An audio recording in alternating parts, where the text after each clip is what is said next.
Assalamualaikum warahmatullahi wabarakatuh. Teman-teman sekalian, ada satu pertanyaan yang sering diajukan, sering ditanyakan kepada saya, yaitu bagaimana cara mengatasi rasa marah. Ya, pertanyaannya seperti sepele saja, tapi ini memang banyak kita alami. Banyak kita tanyakan kenapa, karena rasa marah itu adalah perilaku yang menjadi keseharian kita. Kita sangat sering berada dalam situasi marah. Ya, mungkin setiap hari, mungkin sekali seminggu. Ya, frekuensinya tergantung seberapa banyak situasi yang kita hadapi, yang tidak menyenangkan yang kita hadapi. Dan di saat kita marah, kadang-kadang kita menghadapi keadaan tidak nyaman sendiri. Tindakan-tindakan kita menjadi tidak terkontrol, dan ada perasaan-perasaan menyesal kadang-kadang terjadi ketika kita marah.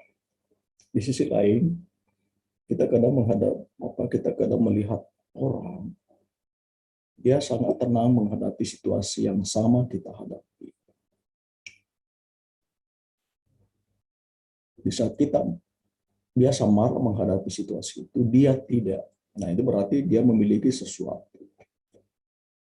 Oleh sebab itu, pertanyaan ini bisa kita jawab. Ternyata ada cara, ada strategi untuk bisa mengatasi rasa marah. Tapi bagaimana caranya? Nah, ini yang coba saya jelaskan sedikit dari perspektif keilmuan bimbingan konseling. Sebelum menjelaskan lebih jauh, ya kita lihat dulu beberapa akibat sering marah. Ya. Ini dari sisi kedokteran. Ya.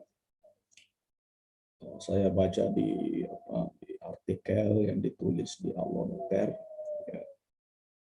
Di situ disebutkan ada beberapa akibat orang sering marah.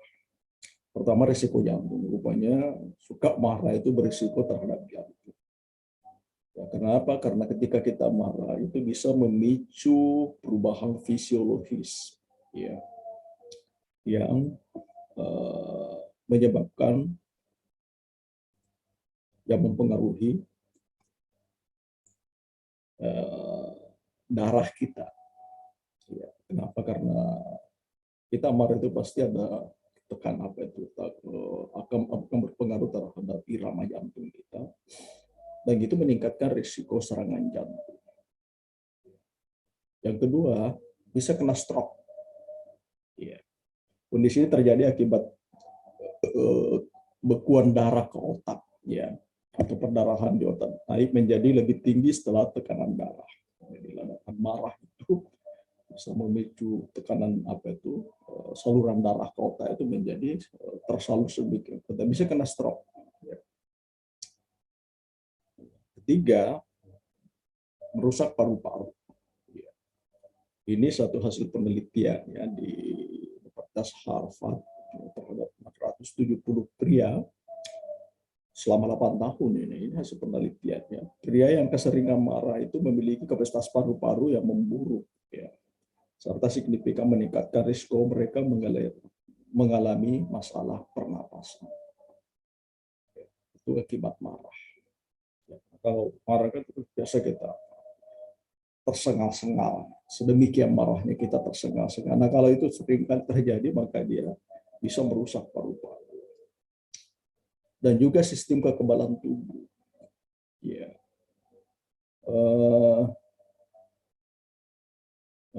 Ya, ini mengingat apa itu? Dalam penelitian juga yang disebutkan oleh artikel itu bahwa terhadap responden itu disuruh ingat saja pengalaman marahnya. Itu sudah menyebabkan penurunan selama 6 jam antibodi dalam dirinya. Disuruh ingat saya, apalagi memang ketika marah betulan, ya, itu menurunkan antibodi kita, ya, sehingga pertahanan terhadap virus infeksi itu bisa menurun, ya. Nah, apalagi sekarang di masa pandemi, ya, jadi itu ternyata juga marah-marah itu sangat rawan meningkatkan risiko kita terserang virus. Dan secara psikologis itu bisa memperburuk kecemasan-kecemasan yang kita alami. Nah, itulah beberapa risiko marah, ya, yang bisa terjadi pada kita ketika marah itu sering. Tentu saja ada banyak lagi, ya. Secara sosial kita bisa kehilangan teman baik, ya, kita bisa memperburuk persahabatan, hubungan-hubungan, ya. Dan kalau sering marah tentu saja kalau dari sisi pekerjaan, itu menyebabkan pekerjaan kita itu tidak efektif, tidak produktif. Jadi ada banyak sekali akibat marah. Sebab itu memang yang marah ini harus kita mampu kelola dengan baik. Kenapa? Karena situasi-situasi penyebab marah itu ada di sekitar kita, selalu terjadi, dan kita kadang-kadang hidup bahkan dalam situasi-situasi yang bisa mendorong rasa kecewa, rasa tidak suka kita, ya. Nah, Aristoteles pernah berkata begini, ya, setiap orang bisa marah, ya, dan itu mudah dilakukan, tetapi marah pada orang yang tepat, pada tataran yang tepat, di waktu yang tepat, untuk tujuan yang tepat, dan dengan cara yang tepat, itu bukan soal gampang, ya, tidak mudah dilakukan. Walaupun ada orang bisa melakukannya, tapi kebanyakan kita mengalami kesulitan melakukan. Mungkin ada waktu-waktu kita tertentu bisa marah pada hanya mungkin pada waktu tertentu kita hanya bisa marah pada orang tepat, tapi di waktu lain kita marah pada orang yang sembarang. Marah kita juga kadang-kadang berlebihan. Kadang waktunya tidak tepat. Ya. Kadang kita tidak jelas juga, ngapain sih saya marah? Marah saja. Apalagi cara marahnya seringkali malah mendatangkan akibat yang lebih buruk. Ya, itu pernyataan Aristoteles, dan saya kira ini benar, ya, kita alami sehari-hari seperti ini. Nah, lalu apa sih yang menyebabkan kita marah? Ya, untuk mengatasi rasa marah itu kita harus paham dulu bagaimana sih yang marah itu muncul, seperti apa marah itu terjadi pada diri kita. Ya, nah ini saya mencoba membahas dari perspektif salah satu teori, ya, dari Paul MacLean, ya, dari teorinya triune brain, ya, jadi otak.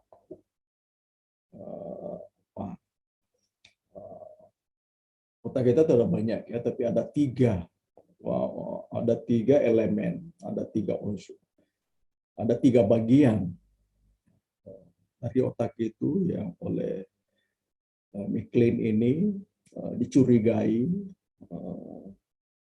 sebagai penyebabnya, bukan penyebab, berperan penting dalam proses-proses emosional kita dan mempengaruhi tingkah laku kita. Ya. Tiga otak ini, yang pertama ada yang disebut otak reptilian, reptil. Ya, otak ini ada pada semua makhluk hidup. Ya. Berkaitan dengan fungsi survival, mempertahankan hidup. Ya, ketakutan, kecemasan, dan apapun yang diperlukan untuk mempertahankan hidup. Ya. Nah, ini ada pada kita. Ya, sama reptil. Ya. Cara kerjanya spontan. Ya, begitu berhadapan dengan situasi yang mengancam kehidupan, maka otak ini yang cepat bekerja, spontan saja. Ya. Tapi prinsip kerjanya menyerang atau menghindar. Ya, ya karena itu survival tadi, survival strategi yang bekerja di sana. Kemudian ada namanya otak mamalia. Di dalam otak mamalia itu ada amigdala ya, berkaitan dengan amigdala. Di sana adalah pusat emosi. Otak inilah yang menerjemahkan situasi-situasi yang hadapi itu menyenangkan atau tidak menyenangkan. Karena di sana emosi ya, berkaitan dengan rasa senang. Ya, lalu kemudian ada otak yang disebut neokorteks. Ini otak kecerdasan. Ya. Nah, inilah otak yang sebenarnya. Ya. Otak yang kita kenal otak cerdas itu, pokoknya orang cerdas ya otak. Itu sebetulnya neokorteks. Ya. Neokorteks itu bekerjanya belakangan. Kenapa? Untuk bisa berpikir. Individu butuh informasi, butuh bahan yang dipikirkan lalu membuat keputusan. Jadi ada proses. Nah, reptilian sendiri ini tidak membutuhkan itu. Dia hanya menerjemahkan menerjemahkan situasi, stimulus itu ngancam apa tidak. Ya. Lalu memerintahkan tubuh untuk melakukan sesuatu terkait dengan ancaman. Ya. Nah, dengan mengacu pada teori ini, kita bisa menjelaskan bagaimana marah itu muncul. Ya.